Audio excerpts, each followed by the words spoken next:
안녕하세요.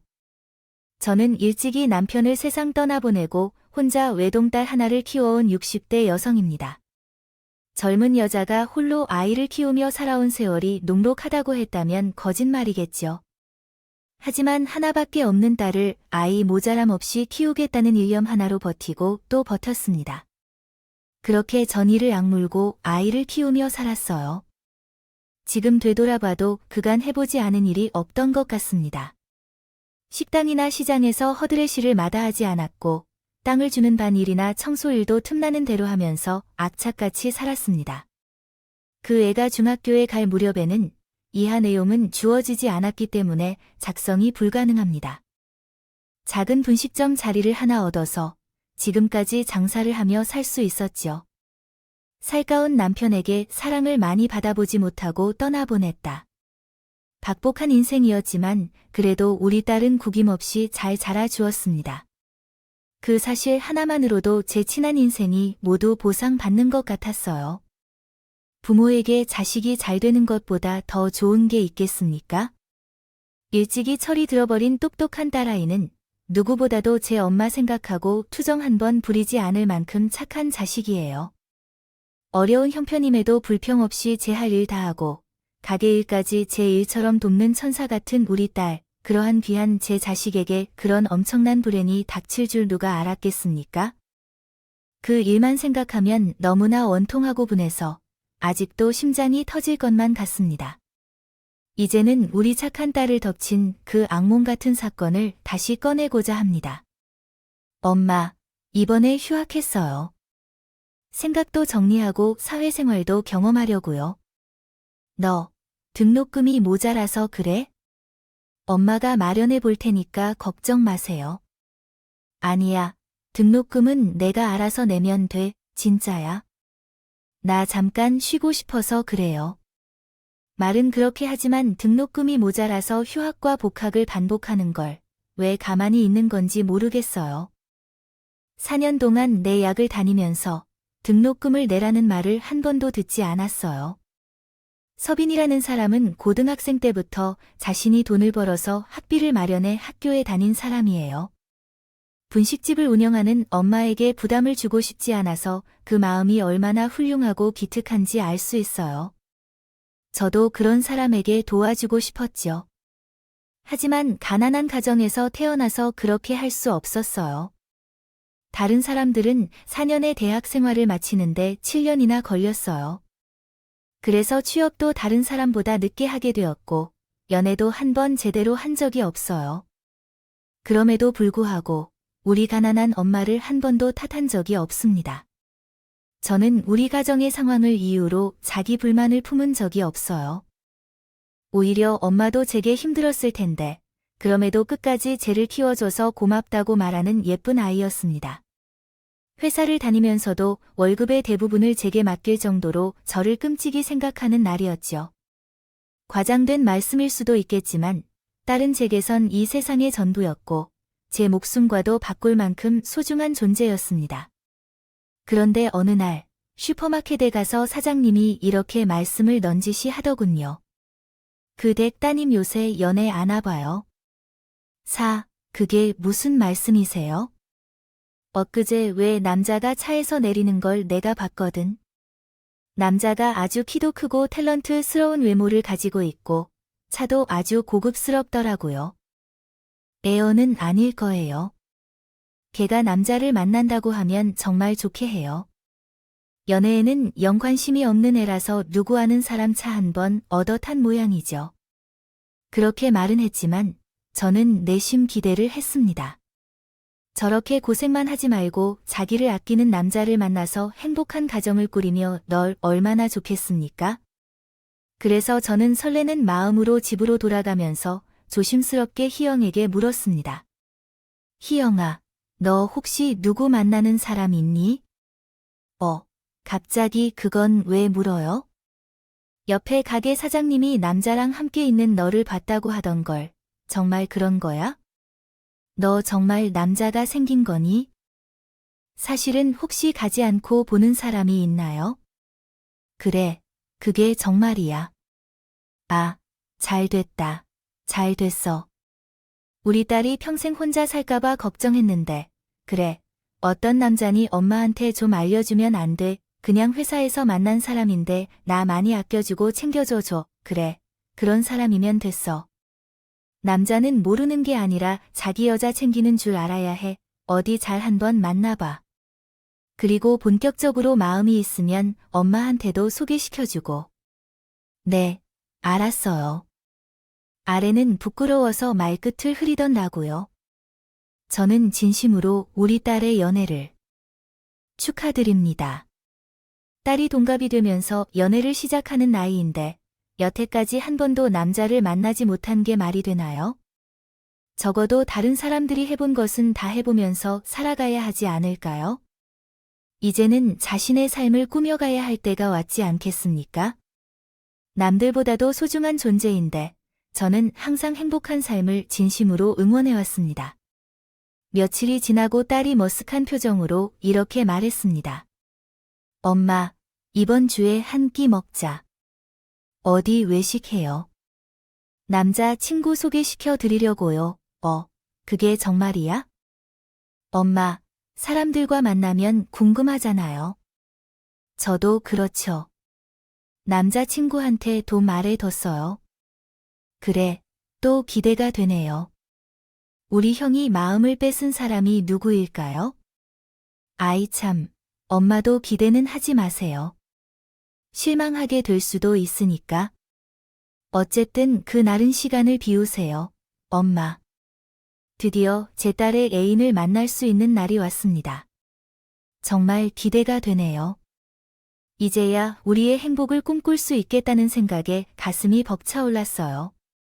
먼저 간 남편이 이 사실을 알게 되면 무척 기뻐할 겁니다. 약속된 날이 다가올수록 제 가슴이 더 뛰는 거예요. 맞아요. 수줍은 소녀가 된 것처럼 콩닥콩닥 뛰는데 제 심장을 달래느라 무척이나 설렌 것 같아요. 그리고 드디어 아래의 남자친구를 처음 만나게 됐어요. 안녕하세요, 어머니. 처음 뵙게 되어 반가워요. 제 이름은 장광현이에요. 네, 반가워요. 여기까지 오느라 수고했어요.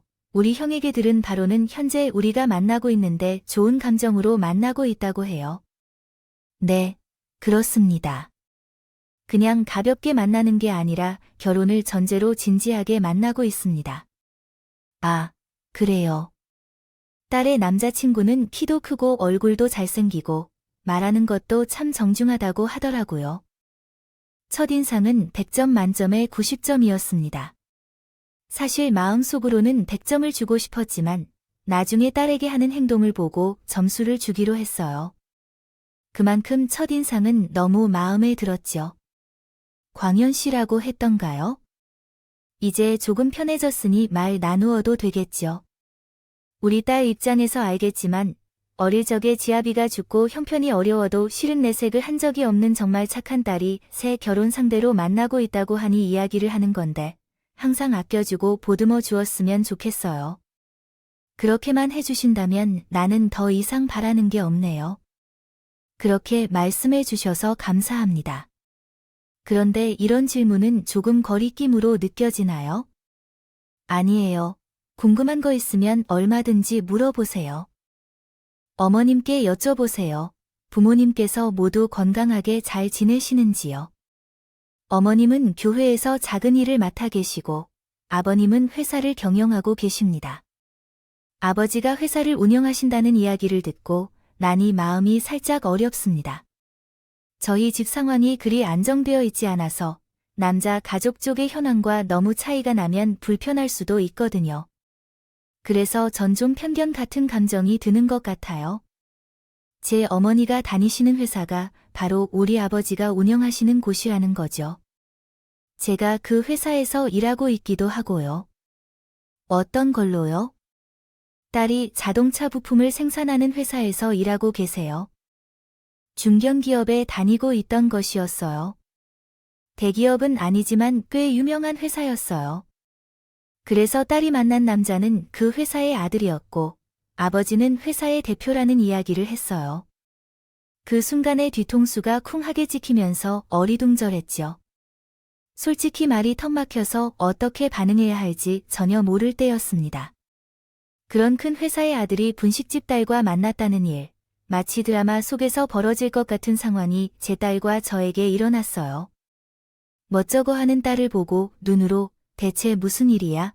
라는 신호를 보냈답니다. 그래서 남자가 말하는 게 진실인지, 내가 분식집 딸이라는 걸 알고 있는지 왜 이렇게 묻게 됐는지요. 가진 것이 있냐고요. 그런데 딸의 남자친구가 놀라운 사람인 세상 이렇게 말하는 겁니다. 어머니, 혹시 부담스럽게 받아들이셨다면 결코 그럴 필요는 없습니다.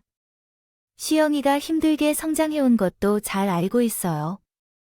아버님께서 일찍 돌아가셨다는 사실 역시 알고 있죠. 하지만 저는 남녀가 만나는데 조건 같은 것이 필요 없다고 생각합니다. 중요한 것은 서로에 대한 마음이에요. 저희 부모님께서도 사람 하나만을 보시는 분들이시기 때문에 너무 걱정하실 필요는 없습니다. 뭐라고요? 하지만 그런 말이 제 귀에 들려올 때 리가 없다고요. 우리 집이 너무 어려워서 집안 생활이 쉽지 않다는 것은 인정합니다. 그렇지만 차이도 일정 수준은 있어야 말이죠. 손바닥만한 분식집을 운영하는 저는 중소기업을 경영하는 사람들과 사돈을 맺는다면 조금 찜찜하게 느껴집니다. 비록 그들이 그런 분들이 아니라 하더라도 만약 딸이 그 집에 시집가게 된다면 조금씩 눈치를 살다 보면 집밥을 먹을 것 같습니다. 내가 처음 여자아이를 만나 데리고 남자가 이 정도로 어마어마한 집안의 자식인 것을 알게 되는 건 놀라운 일입니다. 이 자식은 마치 입안이 바싹바싹 말 부끄러워하며 아래의 남자친구에게 전환하며 어느 날 돌아오는 길에 나는 진지하게 묻고 싶었다. 희영아, 정말 네가 다니는 회사 사장인 그 남자 맞아? 엄마는 사람들도 밑바닥에서 일을 시작해서 얼마 전에는 승진했기 때문에 사장으로 승진했어요. 그래. 하지만 직원이 30명이 있다고 하면 그래도 작은 회사는 아닌 것 같아요. 그렇지. 하지만 그렇다고 큰 회사도 아니에요. 그러니까 너무 억세지 않아도 돼요. 또한 저는 그 사람의 배경보다는 사람이 좋아서 만나는 거니까 걱정하지 마세요. 엄마 딸 집에서는 엄마에게 잘 따르는 딸이지만 밖에서는 똑바른 것으로 많이 알려져 있어서 걱정할 필요 없어요. 그렇다면 엄마는 마음이 편하지만 그래도 알잖아. 그 시부모님들은 내가 마음에 들어 보이는 것 같다고 느끼는 것 같아요. 할까? 아니요. 엄마는 다른 게 아닌 거예요. 집안 차이가 너무 심하니까 걱정되어서 당신이 괜히 주눅들 것 같아서 그래요. 저도 처음에는 그렇게 생각했지만 회사에서 자주 보니까 얼마나 나를 이쁘게 대해주시는지 알게 되었어요. 아버님과 어머님 두 분 다 정말 좋으시고 얼마나 환영해 주시더라고요. 그래서 엄마, 그런 부분에 대해 너무 걱정하실 필요 없을 것 같아요. 집안 같은 것에 대해 생각하시지 말고 그 사람을 그대로 보셨으면 좋겠어요. 제 딸이 그렇게 이야기하니까 말도 못하게 되더라고요. 부잣집이라고 모두를 그렇게 판단하는 건 아니겠지만 제가 너무 편견을 가지고 있는지도 모르겠다고 생각했어요. 그래, 우리 딸이 좋은 집안에 시집간다면 너무 좋겠다고요. 그런 분들이 아니라고 하니까 다행히 알았어요. 어차피 지금은 사귀는 단계니까 급하게 생각하지 말고 차분하게 만나봐야 해요. 네, 알겠어요, 엄마. 그래도 딸이 웃고 있는 모습을 보는 게 좋았어요. 자신을 아껴주고 사랑해주는 사람을 만났다는 게 제일 중요한 거겠죠. 부자 집이든 가난한 집이든 그들 말입니다. 그렇게 두 사람의 교제를 허락하고 몇 달 정도가 지났을까요? 그 뒤로도 저는 딸의 남자친구와 몇 번 식사를 함께 했어요. 볼수록 이 사람이 괜찮았습니다. 부잣집 도련님이라서 막대먹은 행동을 하거나 사람을 위아래로 보는 품성은 없었어요. 아닌 것 같았어요. 아래가 그 사람에게 마음을 준 것이 부잣집이라는 게 아니라는 걸 저도 알 수 있었습니다. 그리고 두 사람은 결혼을 하겠다고 선언했고 상견례 겸 양가 부모님을 모시고 싶다고 말하더군요. 아래의 결혼이 제 생각보다는 빨리 진행되는 것 같아 살짝 아쉬웠지만 그래도 좋은 남자와 좋은 시부모님을 만난다면 제 마음 같은 게 뭐가 중요하겠습니까? 전 기쁜 마음으로 상견례에 참석했습니다. 처음 만나본 예비 사돈분들은 날의 말처럼 참 좋아 보였습니다. 특히 안사돈 분께서는 너무나 살갑고 다정하게 그저 없었죠. 희열이 이를 참 어렵게 따라가셨군요. 말씀을 들었습니다. 제 경우엔 도저히 해내지 못했을 것입니다. 정말 아이를 훌륭하게 잘 키우셨어요, 사부인. 아이유 별 말씀을요 하면 뭐 하나 제대로 해준 게 없는데요. 희영이는 혼자 큰 것이나 다름없어요. 그래서 여러모로 부족한 게 참 많습니다. 부디 어여쁘게 봐주시길 부탁드립니다. 아니에요. 귀한 딸을 이렇게 내어주셔서 감사할 나름이죠. 제가 친딸처럼 잘 대접하고 있을 테니까 너무 걱정하지 마세요. 말씀만으로도 안심이 됩니다. 사부인 애들끼리 저렇게 좋아하니까 우리 기쁜 마음으로 결혼시키는 게 어떨까요? 우리도 어릴 적에 마음을 둔 사람이 있으면 가슴이 설레어서 잠을 설치곤 했죠. 전에는 그 설렘을 자녀들이 오랫동안 간직해 사용하기를 바랐어요. 말씀도 참 좋게 하시고 행동 하나하나에 기품이 넘치신 분이셨습니다. 제 걱정이 무색할 만큼 고운 점이 많으셨어요. 결혼 준비는 모두 알아서 할 테니 걱정하지 마시라고 말씀하시며 딸을 맡기려고 하셨습니다. 이런 가정에 우리 딸이 식구가 된다는 것이 믿기 힘들었습니다. 마다할 이유가 없었죠. 결혼 날짜가 잡히고 딸과 예비 사위 모두 결혼 준비에 여념이 없었어요. 그렇지만 결혼식을 성대하게 치르기 위하여 내 돈 백에서 조금 더 자세히 살펴보니 식구들끼리 작게 치르자는 것이에요. 회장님 아들의 결혼식을 소박하게 치르는 것이 그 이유를 의심하게 했지만 곰곰이 생각을 해보니 오히려 쟤를 배려하기 위해서 그렇게 하는 것이 아닐까 생각이 들었어요. 사돈의 세심한 사려에 감사한다는 말씀 드립니다. 교회에서 작은 일을 하고 있는데 거기서 가족들끼리 조용히 치르는 것이 좋을 것 같아요. 결혼식도 그렇게 하면 괜찮을까요? 아이들이 잘 살아야 중요한데요. 너무 화려할 필요 없어요. 우리는 괜찮을 테니 사부인께서는 너무 걱정하지 마세요. 사부인님께서는 저희를 생각해 주시는 모습이 온몸에서 느껴져요. 쓰실래요, 선생님? 제가 몸 상태를 제대로 모르고 있습니다. 아닙니다. 선생님아. 그리고 아이들은 당분간 본가에서 지내기로 했어요. 집도 넓고 제가 이리저리 알려줄 것도 좀 있고요. 제가 좀 돌보다가 적절한 곳에 맡겨드리겠습니다. 혹시 희영이 결혼을 시킬까봐 걱정하시는 건 아니에요. I-94 부인, 별 말씀을요. 희영이 배울 게 참 많을 겁니다. 아니, 가르쳐 주세요. 아이들의 혼수부터 제 한복까지 사부인이 세심하게 신경을 쓰셔서 저는 정말 아무것도 하지 않았어요. 제가 혼수라도 해드리고 싶어 그것만이라도 맡겨달라고 해도 결코 사돈들은 손을 대지 않을 거예요. 귀한 딸 보내주신 것만으로도 감사하다. 그렇게 엄마는 딸을 출가시킬 때 아무것도 못하게 만들었어요. 이런 정도로 아무것도 안 하는 엄마는 대한민국에 아마 없을 거예요. 솔직히 말이 맞나 싶었어요. 형이 저를 이뻐하고 사랑해주는 집에서 시집 보낸다는 생각에 정말 감사했죠. 결혼식 당일 하얀 드레스를 입은 딸 모습을 보면 피할 수 없이 눈물이 나와요. 원래 올 생각은 없었는데 감정이 넘쳐와서 그랬어요. 지난 어려웠던 시간이 떠오르고 행복해하는 남편을 생각하게 됐죠. 딸이 참는 눈빛도 너무나 절로 그랬어요. 울리는 겁니다. 저는 이렇게 예쁜 드레스를 입고 남편의 팔짱을 끼며 살 때 기억이 나지 않을 정도로 시간이 얼마 안 된 것 같습니다. 끊임없이 흘러가며 휘몰아치는 강물과 같이 이것이 삶인 것 같습니다.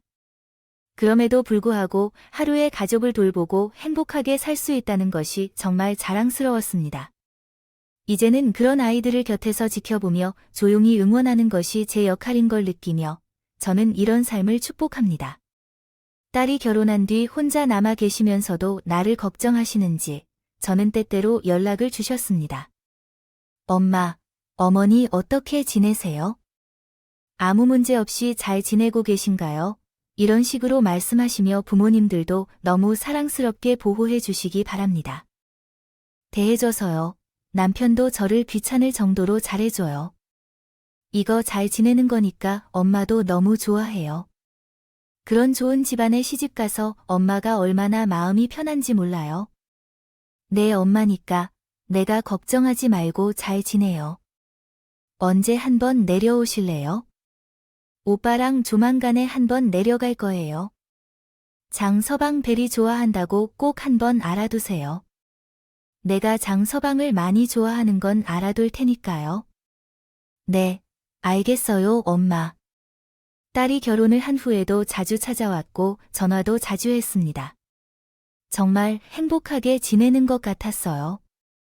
그렇게 안심하고 있던 어느 날, 부인께서 저에게 식사 한번 하자며 직접 찾아오셨습니다. 그리고 제게 뜻밖의 제안을 하시다니 조금 부담스러운 말이에요. 사실 저는 사부인데 이전부터 도와드리고 싶었는데 혹시 부담스러워 하실까봐 말씀을 드리지 못했습니다. 어떤 말씀이신지요? 부인님이 운영하시는 정보가 있지 않습니까? 제가 장사하시는데 더 편하실 수 있도록 조금 더 넓고 깔끔한 곳으로 옮겨드리고 싶은데요. 그런 제안을 하게 돼서 죄송하다는 말씀 드리지만 제가 받아들일 수 없어요. 제가 어떻게 그런 말을 드려 부담을 드릴 수 있겠어요? 위험한 일이에요. 그리고 이곳에서 자리를 잡은 지가 30년이 다 됐을까요?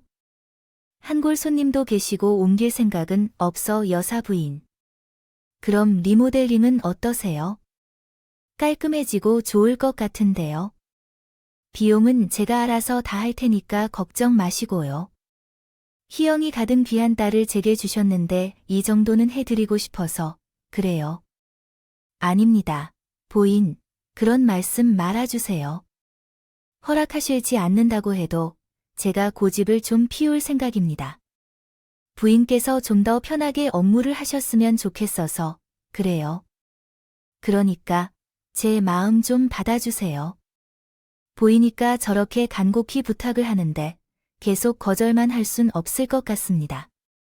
어느 날 몇 번이나 사양을 했음에도 불구하고 그가 끈질기게 고집을 부리자 결국 나 또한 받아들이지밖에 못했어요.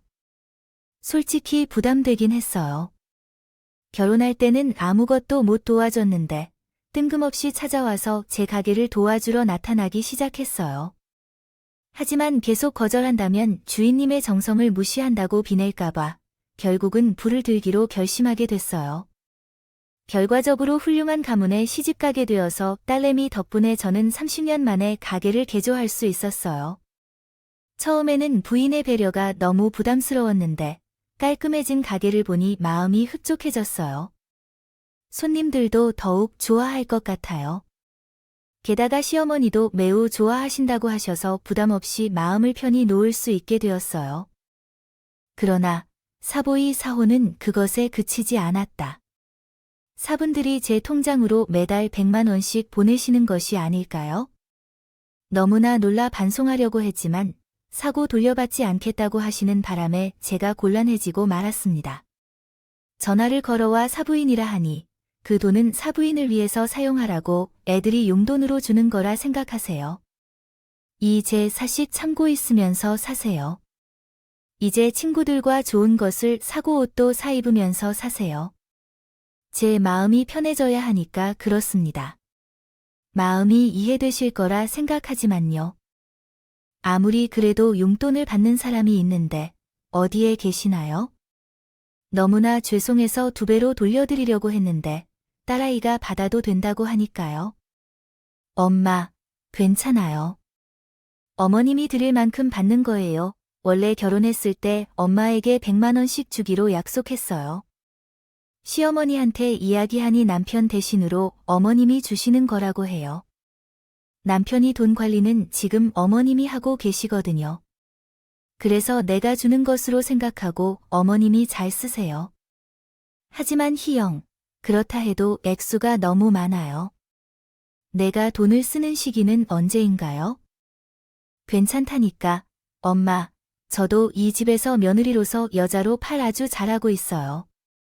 그래서 주는 거라 생각하고 우선 쓸 데 없더라도 모아 놓기라도 하세요. 이게 복인 지독인지 구분이 잘 되지 않더라고요. 한 달 내내 가게 매달려도 순수익이 그만큼 벌까 말까인데 말입니다. 돈을 받아도 마음이 편하지 않다더군요. 벌써 몇 번이나 받은 것도 송구스러운데 계속 달마다 보내신다니 어쩔 줄 모르겠습니다.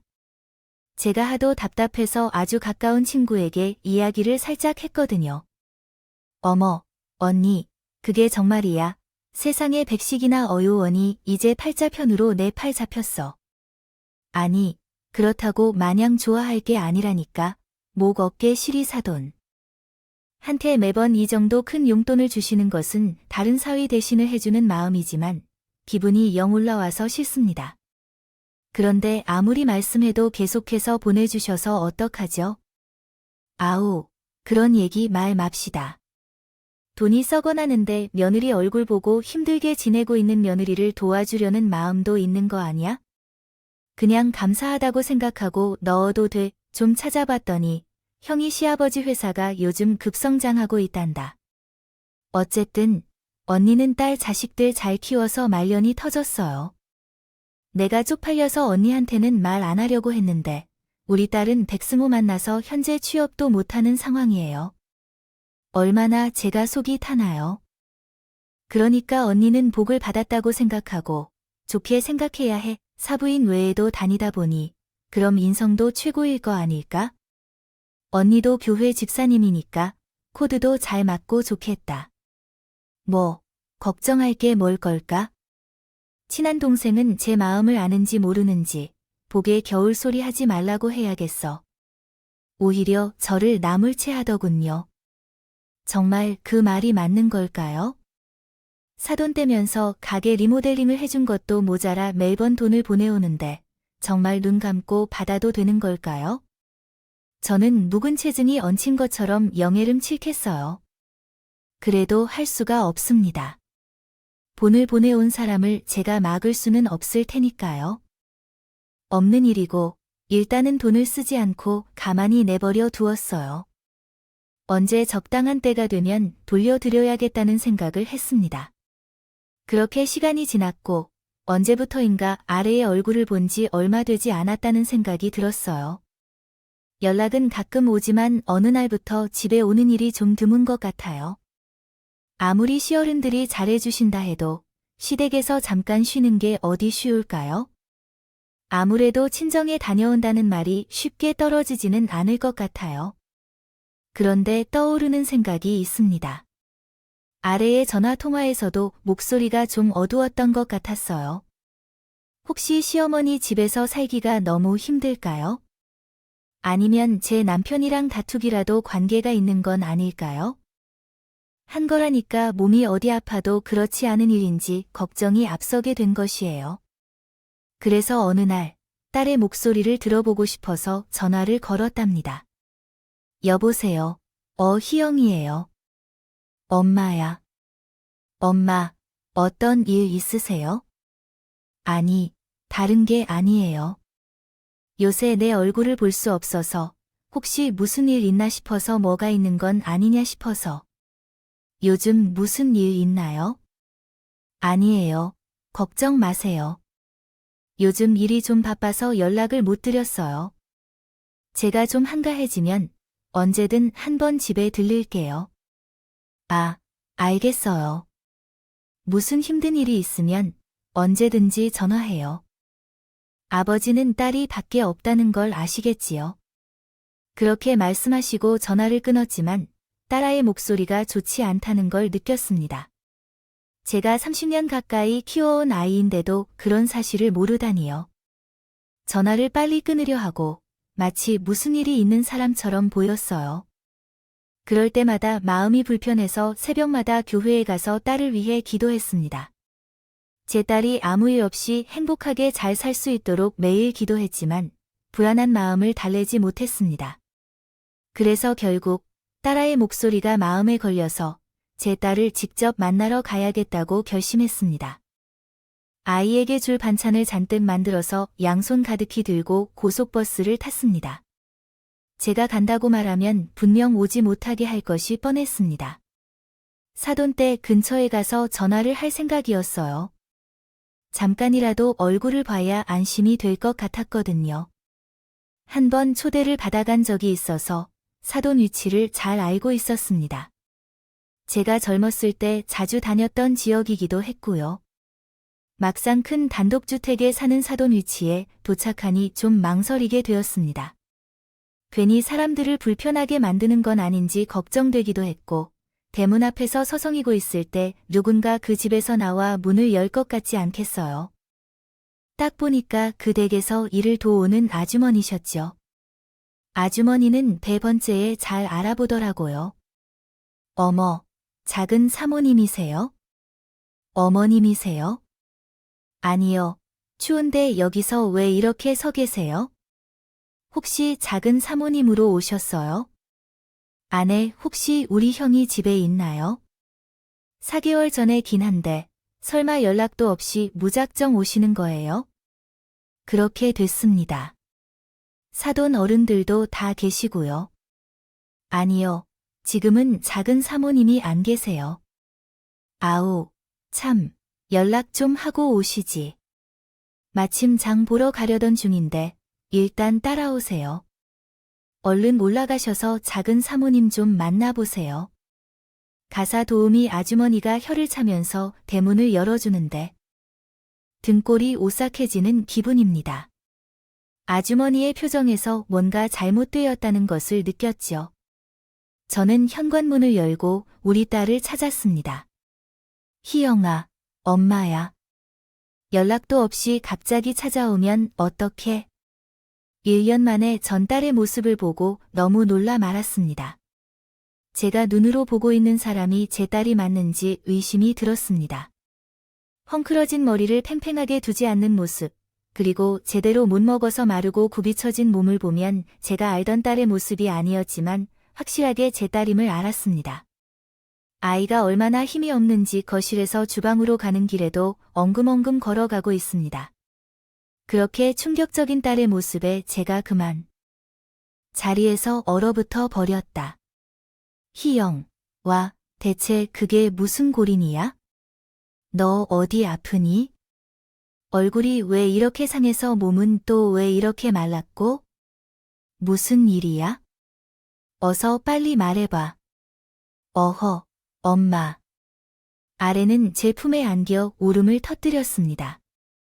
통곡을 하는 게 분명한데도 기운이 없어서인지 울음소리가 가랑방에서 막혀서 터지지 않는 것 같습니다. 날의 충격적인 모습에 온 혼이 다 달아나는 것 같은 기분이었어요. 희영, 아니 대체 왜 이런 거야? 왜 이렇게 된 거냐? 사실은 헌마저 너무 힘들어요. 배가 너무 고파요. 뭐냐, 그게 무슨 소리야? 배가 고파서 그래? 너는 왜 밥을 못 먹니? 도대체 이 사람이 뭘 하는 건지 모르겠습니다. 시어머니가 밥을 안 주시는 건가요? 종살이를 하는 게 아닌데 시어머니가 밥을 왜 안 주십니까? 아니, 설령 밥을 주지 않는다 해도 다 큰 성인이 왜 그걸 참고 있었을까요? 서방은 이 사람이요. 시아버지는 이 사람이에요. 머릿속이 너무 혼란스러웠습니다. 대체 무슨 일이 벌어진 건지 한풀이 하기 힘들었죠. 보다 못한 가사 도우미 아주머니가 제게 설명을 해주시더군요. 아니요, 큰 사모님이라고? 작은 사모님? 금식기도 하는 중이라서 그래요. 그 금식기도요. 그게 무슨 뜻인가요? 우리 형은 종교가 없지만 어머니가 무슨 금식기도를 하는데 도와주거나 가게 되는 것이죠. 그렇게 말할 수 있어요. 그런데 큰 사모님이 강요를 하니까 작은 사모님은 받아들여야 하는데요. 그러면 그분은 강요를 한다는 겁니다. 긴 한숨으로 시작된 아주머니의 설명은 매우 충격적입니다. 얘기에 따르면 사부위가 딸에게 금식 기도를 강요하고 있었던 것 같아요. 그 이유는 아이가 들어와선 안 된다고 여겨졌다는데 마귀에게 쓰일 수 있기 때문에 임신이 되지 않는다고 말이죠. 그래서 금식 기도를 통해 마귀를 쫓아내야 한다고 강요를 하고 있는 거예요. 이렇게 2주간 방 안에 감금하듯 갇히게 하더라고요. 물만 마시면서 기도만 해야 하고 금식 기도가 끝나면 2주 동안 쉬었다가 다시 금식 기도를 해야 한다는 겁니다. 그런 말도 안 되는 과정을 몇 달째 나는 반복하고 있는 거였어요. 2001년도가 넘었죠. 왜 그런 말도 안 되는 일을 시키는지 가만히 앉아 있으면 안 돼. 얼른 엄마에게 말을 하던가 집을 지쳐 나가야 해요. 아니야. 엄마 시어머니가 그런 말을 하는 것은 손주를 보고 싶어서인 거 아니겠어요? 게다가 시어머니도 엄마를 잘 보살펴 주시고 제가 조금만 견디면 모두가 잘 될 거라고 말하니까 정말 화가 났어요. 대체 이게 무슨 일인지, 우리 소중한 딸에게 이런 일이 벌어진 건지요? 이해할 수가 없고 놀랍습니다. 노래 안 내자 아주머니가 저에게 이런 말씀을 하다니요. 제발, 작은 여사분을 빨리 데려가 주세요. 아이고, 더 이상은 보기 싫네요. 2주마다 일어나는 일뿐만 아니라 매달 있어요. 무슨 말씀이신가요? 이번이 처음이 아니라고요? 네, 솔직히 작은 여사분도 참 참답하네요.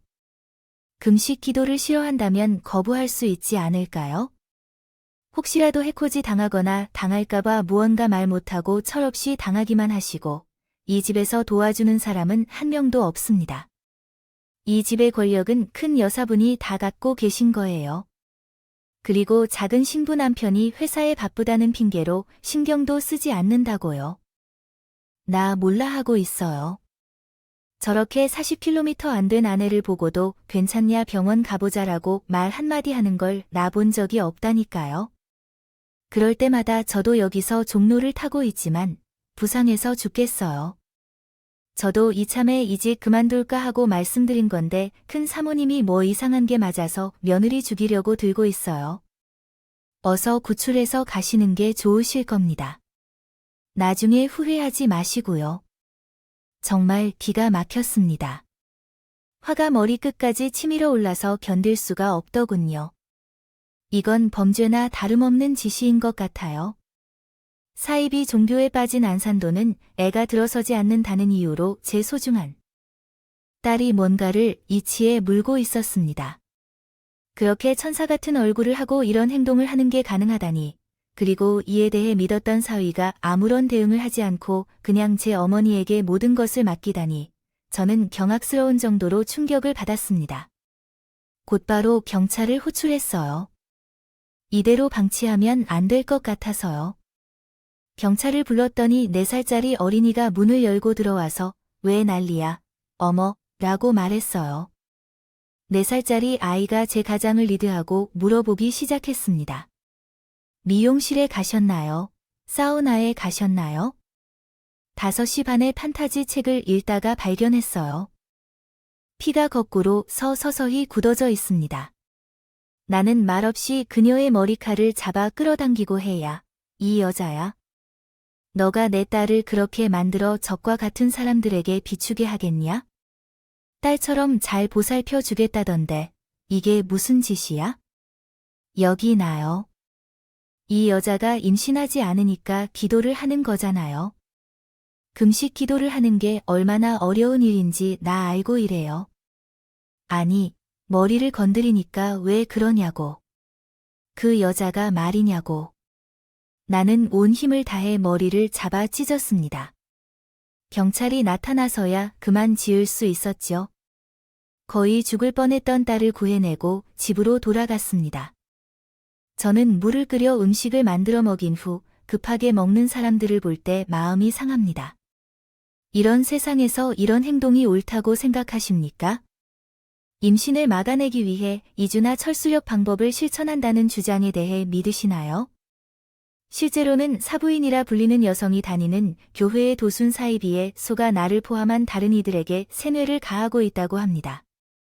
내게 불행이 닥치거나 죽게 되는 등의 위협을 전하며 자신의 말에 따르지 않으면 일어난다고 합니다.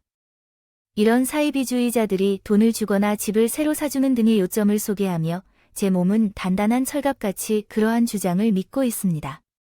이전에 사동부장 서방은 이 사실을 알고도 알지 못하는 척하여 5번째로 속았습니다. 있었던 일이에요. 정말 억장이 무너집니다. 저는 경찰 조사에서 이 모든 것을 전부 말했고요. 고소와 함께 정식으로 사건을 접수했어요. 그리고 그 여자가 제게 보낸 돈은 인테리어 비용과 함께 사위 그놈에게 던져주고 왔습니다. 나중에 가사도우미 아주머니께서 들려주신 이야기인데 딸처럼 임신이 되지 않는 여성이 항제 금식 기도를 했다고 합니다. 벌써 2이나 더 있었다고 하죠. 그 여자는 임신 여부를 확인하러 가서 임신이 잘 되지 않는 기색이 보이면 마귀를 쫓아낸다는 입장이었죠. 금식 기도를 강요했던 거예요. 나중에 알게 된 사실이었지만 딸이 임신이 되지 않았던 이유는 바로 사위 그 녀석이 돼 있었어요. 그 놈이 무정자증이어서 임신이 되지 않은 것이었는데 기도만 하면 딸이 임신할 수 있다고 믿은 걸로 보였습니다. 한마디로 현대의학을 믿은 게 아니라 사이비 미신 종교를 믿고 우리 딸을 그렇게 억압해 둔 거예요. 얼마 지나지 않아 바빠진 돈 때문에 저희와 합의를 보려고 하더군요. 2억을 제시하며 한 번만 눈 감아 주시기 바라고 저에게 와서 빌고 있어요. 당신이 안 사람 단속을 잘못해서 일어난 일이라고 말하는데 전 금지옥엽으로 가득 찬 채로 해달이 그렇게 폐인으로 만들어버린 그 여자를 절대 용서하지 못할 것 같습니다. 그리고 철석같이 믿었던 사순이 지망생은 얼굴 한 번 비추지 않았거든요. 연락도 없었고 어차피 혼인신고도 안 했으니 매우 뻔뻔해서 법적으로 숙고해달라는 식으로 나오더군요.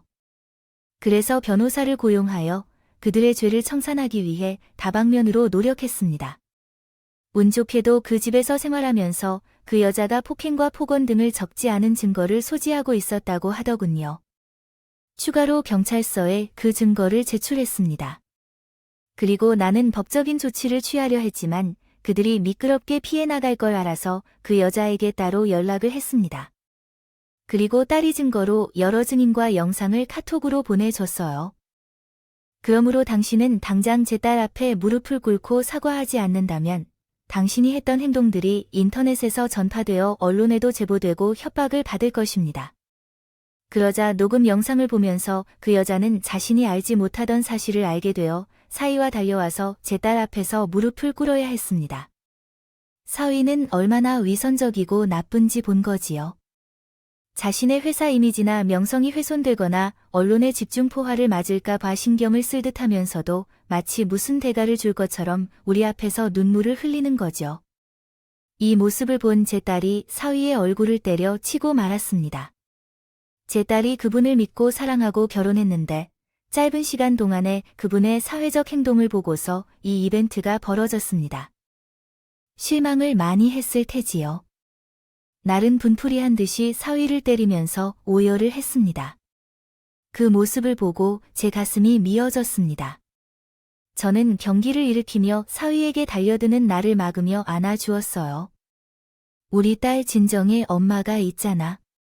이제는 저런 놈 때문에 아파하지 마. 이 엄마가 항상 옆에 있을게. 이렇게 말을 하며 눈물로 딸을 안아주었습니다. 사위와 안 사돈 그 여자는 눈물을 흘리며 저희에게 잘못했다고 용서를 구했고 합의금, 재산 분할, 위자료 등 얼마든지 줄 테니 액수만 말하라고 하더군요. 본인들이 잘못한 건 분명하니까 그만한 액수를 칠 것이다. 대가를 지불해 주겠다면서 말하고 계셨죠. 네, 맞습니다. 저는 그들이 흘린 눈물이 악어의 눈물이라는 것을 누구보다 잘 알고 있어요.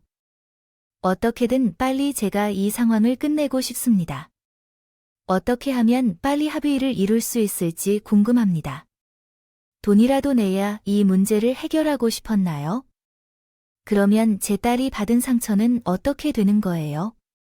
어느 순간부터는 제 딸이 시험이 세뇌를 당해서 그것이 옳다고 생각했다고 합니다. 제 딸이 신고도 못하고 걱정할 만 했을 텐데요.